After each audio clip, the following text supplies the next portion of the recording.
Hi ಸ್ನೇಹಿತರೆ, ಎಲ್ರಿಗೂ ನಮಸ್ಕಾರ. ನಾನು ಉಮೇಶ್ ಗುತ್ತೇದಾರ್. ಸ್ನೇಹಿತರೆ, ಇವತ್ತಿನ ಒಂದು ವಿಷಯ ಏನಪ್ಪಾ ಅಂತಂದ್ರೆ, ಕರ್ನಾಟಕದ ರಾಜ್ಯ ಸರ್ಕಾರ ಒಂದು ಮಹತ್ವದಂತಹ ಒಂದು ನಿರ್ಧಾರ ಕೈಗೆತ್ತಿಕೊಂಡಿದೆ.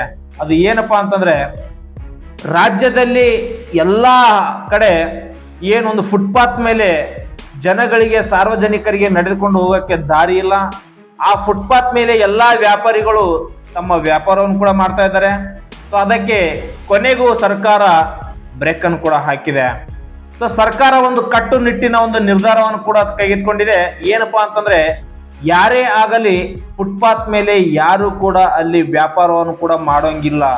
ಯಾಕಂತಂದ್ರೆ ಅದು ಸಾರ್ವಜನಿಕರಿಗೆ ಪಾದಚಾರಿಗಳ ಮಾರ್ಗ ಅದು ಆಗಿರ್ತದೆ. ಹಾಗಾಗಿ ರಾಜ್ಯದಲ್ಲಿ ಎಲ್ಲಾ ಕಡೆ ಮತ್ತು ಪ್ರಮುಖವಾದಂತಹ ಮಾರ್ಕೆಟಿಂಗ್ ಸ್ಥಳಗಳಲ್ಲಿ ಫುಟ್ಪಾತ್ ಮೇಲೆ ಒಂದು ಅಂಗಡಿಗಳನ್ನು ಕೂಡ ಇಡಕೂಡದಂತ ಹೇಳಿ ಸರ್ಕಾರ ಗುಡುಗನ್ನು ಕೂಡ ನೀಡಿತ್ತು. ಅದರ ಮೇರೆಗೆ ಸರ್ಕಾರದ ಆದೇಶದ ಮೇರೆಗೆ ಸರ್ಕಾರವು ಇತ್ತೀಚೆಗೆ ಎಲ್ಲಾ ಕಡೆ BBMP ಅದರ ಅಂಡರಲ್ಲಿ ಬರುವಂತಹ ಎಲ್ಲ ಅಧಿಕಾರಿಗಳ ಸಮನ್ವಯದಲ್ಲಿ ಮತ್ತು ಪೊಲೀಸ್ ಅಧಿಕಾರಿಗಳ ಸಮ್ಮುಖದಲ್ಲಿ ಎಲ್ಲವೂ ಕೂಡ ತೆರವುಗೊಳಿಸುವಂತಹ ಕೆಲಸ ಮಾಡ್ತಾ ಇದೆ ಸ್ನೇಹಿತರೆ. ಸೊ ನೋಡ್ರಿ, ಇದು ಯಾಕಪ್ಪ ಮಾಡ್ತಾ ಇದೆ, ಇದರಿಂದ ಏನಾಗ್ತಾ ಇದೆ, ಇದರ ಸಂಪೂರ್ಣ ವಿವರಣೆ ನೋಡ್ಬೇಕಂತಂದ್ರೆ, ಒಂದು ವರ್ಷದಲ್ಲಿ 300ಕ್ಕೂ ಹೆಚ್ಚು ಆಕ್ಸಿಡೆಂಟ್ಗಳು ಕೂಡ ಆಗ್ತಾ ಇದೆ ಅಂತ ಹೇಳಿ ವರದಿಯಾಗಿದೆ. ಸಚಿವ ಕೃಷ್ಣ ಬೈರೇಗೌಡ ಅವರು ಕೂಡ ಮಾಧ್ಯಮದ ಮೂಲಕ ಅವರು ವಿನಂತಿಯನ್ನು ಕೂಡ ಮಾಡ್ಕೊಂಡಿದ್ದಾರೆ. ಸಾರ್ವಜನಿಕರು ಇದಕ್ಕೆ ನಮ್ಗೆ ಸಾಥನ್ನು ಕೂಡ ನೀಡಬೇಕು. ಇದು ಯಾಕಪ್ಪ ಅಂತಂದ್ರೆ, ಸಾರ್ವಜನಿಕರಿಗೋಸ್ಕರ ಅನುಕೂಲ ಆಗ್ಬೇಕನ್ನೋ ಒಂದು ರೀತಿಯಲ್ಲಿ ಈ ಒಂದು ಕಟ್ಟುನಿಟ್ಟಿನ ನಿರ್ಧಾರವನ್ನು ಕೂಡ ಕೈಗೆತ್ತಿಕೊಂಡಿದೆ ಅಂತ ಹೇಳಿ ಸಚಿವ ಕೃಷ್ಣ ಬೈರೇಗೌಡ ಅವರು ಕೂಡ ತಿಳಿಸಿದ್ದಾರೆ ಸ್ನೇಹಿತರೆ. ಸೊ ಯಾಕಪ್ಪ ಅಂತಂದ್ರೆ, ನೋಡ್ರಿ, ಫುಟ್ಪಾತ್ ಮೇಲೆ ಸಾರ್ವಜನಿಕರು ನಡೆದುಕೊಂಡು ಹೋಗುವಂತಹ ದಾರಿಯಾಗಿರುತ್ತೆ. ಸೊ ಅದರಲ್ಲಿ ಎಲ್ಲಾ ವ್ಯಾಪಾರಸ್ಥರಲ್ಲಿ ವ್ಯಾಪಾರ ಮಾಡ್ತಾ ಇದ್ರೆ ಪಾದಚಾರಿಗಳು ಅಂದ್ರೆ ಸಾರ್ವಜನಿಕರು ಎಲ್ಲಿ ನಡ್ಕೊಂಡು ಹೋಗ್ಬೇಕು? ಆ ಒಂದು ಆಧಾರದ ಮೇಲೆ ವರ್ಷಕ್ಕೆ 300ಕ್ಕೂ ಹೆಚ್ಚು ಆಕ್ಸಿಡೆಂಟ್ಗಳನ್ನು ಕೂಡ ವರದಿ ಆಗ್ತಿದೆ. ಸೊ ಅದರ ಪ್ರಕಾರ ಸಾರ್ವಜನಿಕರಿಗೆ ಅನುಕೂಲ ಆಗಬೇಕೆಂಬ ಒಂದು ರೀತಿಯಲ್ಲಿ ಈ ಒಂದು ನಿರ್ಧಾರ ಕೈಗೆತ್ತಿಕೊಂಡಿದೆ. ರಾಜ್ಯದಲ್ಲಿ ಬಹಳ ಜನರು ತಮ್ಮ ಅಭಿಪ್ರಾಯಗಳನ್ನು ಕೂಡ ವ್ಯಕ್ತಪಡಿಸ್ತಾ ಇದ್ದಾರೆ. ಒಂದಿಷ್ಟು ಜನ ಸರಿ ಅಂದ್ರೆ ಇನ್ನೊಂದಿಷ್ಟು ಜನ ತಪ್ಪು ಅಂತ ಇದ್ದಾರೆ. ಸ್ನೇಹಿತರೆ ನೋಡ್ರಿ, ಈಗ ಪಾದಚಾರಿಗಳು ಅಂದ್ರೆ ಸಾರ್ವಜನಿಕರು ಆ ಒಂದು ಫುಟ್ಪಾತ್ ಮೇಲೆ ನಡ್ಕೊಂಡು ಹೋದ್ರೆ ಸೊ ಅವರಿಗೆ ಹೋಗುವಲು ಮತ್ತು ಬರಲು ಅನುಕೂಲವಾಗ್ತದೆ. ಅದೇ ವ್ಯಾಪಾರಸ್ಥರು ಅಲ್ಲಿ ವ್ಯಾಪಾರ ಮಾಡ್ತಾ ಇದ್ದಾರೆ, ಪಾದಚಾರಿಗಳು ಅಂದ್ರೆ ಸಾರ್ವಜನಿಕರು ಏನ್ ಮಾಡ್ತಾ ಇದಾರೆ, ರೋಡ್ ಮೇಲೆ ನಡ್ಕೊಂಡು ಹೋಗ್ತಾ ಇದಾರೆ. ಆವಾಗ ಅಲ್ಲಿ ವೆಹಿಕಲ್ಗಳು ಹೋಗು ಬರುವಂತಹ ದಾರಿಯಲ್ಲಿ ಆಕ್ಸಿಡೆಂಟ್ಗಳು ಜಾಸ್ತಿ ಆಗ್ತದೆ ಅಂತ ಹೇಳಿ ವರದಿಯಾಗಿದೆ.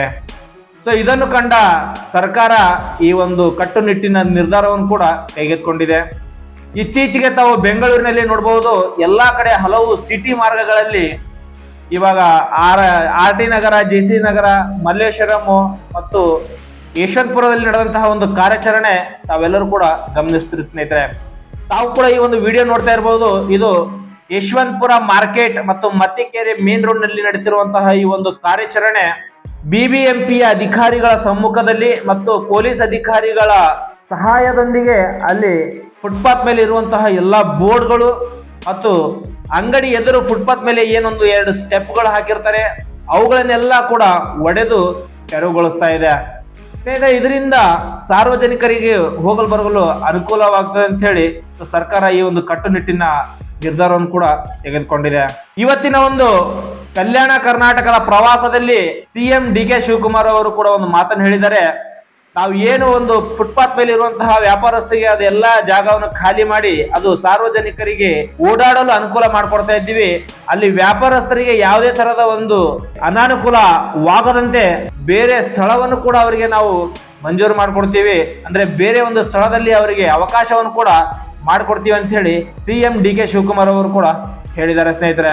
ನೋಡ್ರಿ, ವ್ಯಾಪಾರಸ್ಥರು ಎಷ್ಟೋ ಜನ, ಸಾವಿರಾರು ಜನ ಇಷ್ಟು ವರ್ಷಗಳಿಂದ ಅವರು ಆ ಒಂದು ಫುಟ್ಪಾತ್ ಮೇಲೆ ಇಟ್ಕೊಂಡು ಅವರ ಜೀವನವನ್ನು ಕೂಡ ನಡೆಸ್ಕೊಂಡು ಬರ್ತಾ ಇರ್ತಾರೆ. ಸೊ ಅಂತವರಿಗೆ ಇವತ್ತು ಸಂಕಷ್ಟ ಕೂಡ ಎದುರಾಗಿರ್ಬಹುದು. ಸೊ ಅದರಿಂದ ಸಾರ್ವಜನಿಕರಿಗೆ ಎಷ್ಟೋ ಜನಕ್ಕೆ ಅನುಕೂಲ ಕೂಡ ಆಗಿರುತ್ತೆ. ಸೊ ಸರ್ಕಾರ ಇದಕ್ಕೆ ಸಂಬಂಧಪಟ್ಟಂತೆ ಇವಾಗ ಫುಟ್ಪಾತ್ ಮೇಲೆ ಎಲ್ಲಾ ವ್ಯಾಪಾರಸ್ಥರಿಗೆ ತಾವು ತೆರವುಗೊಳಿಸ್ತಾ ಇದ್ರಿ. ಸೊ ಆ ಒಂದು ಸರೌಂಡಿಂಗ್ ನಲ್ಲಿ, ಅದೇ ಒಂದು ಏರಿಯಾದಲ್ಲಿ ಸೊ ಅವರೆಲ್ಲಾ ವ್ಯಾಪಾರಸ್ಥರಿಗೆ ಒಂದು ಸ್ಥಳೀಯ ಜಾಗದಲ್ಲಿ ಅವರಿಗೆ ಒಂದು ವ್ಯಾಪಾರ ಮಾಡಲು ಒಂದು ಅನುಕೂಲ ಮಾಡಿಕೊಟ್ರೆ ಬಹಳ ಅನುಕೂಲವಾಗುತ್ತೆ. ವ್ಯಾಪಾರಸ್ಥರು ಕೂಡ ಎಷ್ಟು ಜನ ಅದರ ಮೇಲೆ ಅವರ ಜೀವನವನ್ನು ಕೂಡ ನಡೀತಾ ಇರುತ್ತೆ. ಸೊ ಒಂದೇ ಸಲ ಈ ತರ ಫುಟ್ಪಾತ್ ಮೇಲೆ ಇರುವಂತಹ ಎಲ್ಲರಿಗೂ ಕೂಡ ತೆಗೆದಾಗಿದ್ರೆ ಸೊ ಅವರ ಜೀವನವನ್ನು ಕೂಡ ಬಹಳ ಕಷ್ಟ ಆಗುತ್ತೆ ಸ್ನೇಹಿತರೆ. ಸೊ ಹಾಗಾಗಿ ಸೊ ಜನರ ಅಭಿಪ್ರಾಯವನ್ನು ಕೂಡ, ವ್ಯಾಪಾರಸ್ಥರಿಗೆ ಸಂಕಷ್ಟ ಕೂಡ ಆಗ್ಬಹುದು, ಸಾರ್ವಜನಿಕರಿಗೆ ಅನುಕೂಲ ಕೂಡ ಆಗ್ಬಹುದು. ಸೊ ಇದು ಅಭಿಪ್ರಾಯ ಕೂಡ ಜನರಾಗಿರುತ್ತದೆ. ಸರ್ಕಾರ ತೆಗೆದುಕೊಂಡಿರುವಂತಹ ನಿರ್ಧಾರ ಬಹಳ ಸರಿ ಆಗ್ತದೆ ಅಂತ ಹೇಳಿ ಹಲವು ಜನರ ಅಭಿಪ್ರಾಯ ಆಗಿರುತ್ತೆ. ಸೊ ಹಾಗಾಗಿ ಈ ಒಂದು ನಿರ್ಧಾರ ಸರ್ಕಾರ ಕೈಗೆತ್ತಿಕೊಂಡಿದೆ. ಸೊ ಯಾವುದೇ ಒಂದು ವ್ಯಾಪಾರಸ್ಥರಿಗೆ ನಷ್ಟ ಆಗದಂತೆ ಅವರಿಗೆ ಬೇರೆ ಒಂದು ಜಾಗವನ್ನು ಕೂಡ ಕಲ್ಪಿಸಿಕೊಡ್ತೀವಿ ಅಂತ ಹೇಳಿ CM DK ಶಿವಕುಮಾರ್ ಅವರು ಭರವಸೆಯನ್ನು ಕೂಡ ನೀಡಿದ್ದಾರೆ. ಸೊ ಇದು ಸದ್ಯಕ್ಕೆ ಇರುವಂತಹ ಅಪ್ಡೇಟ್ ಕೂಡ ಆಗಿರುತ್ತೆ. ಮತ್ತೆ ಮುಂದಿನ ವಿಡಿಯೋದಲ್ಲಿ ಸಿಗೋಣ. ಎಲ್ಲರಿಗೂ ಥ್ಯಾಂಕ್ ಯು. ಯಾರೆಲ್ಲ ಹೊಸದಾಗಿ ನನ್ನ ಚಾನಲ್ ನೋಡ್ತಾ ಇದ್ರೆ ಆದಷ್ಟು ಬೇಗ ಸಬ್ಸ್ಕ್ರೈಬ್ ಮಾಡಿ, ತಮ್ಮ ಸ್ನೇಹಿತರಿಗೆ ಶೇರ್ ಮಾಡಿ. ನಿಮ್ಮ ಸಪೋರ್ಟ್ ಇದೇ ತರ ಇರಲಿ. ಧನ್ಯವಾದಗಳು.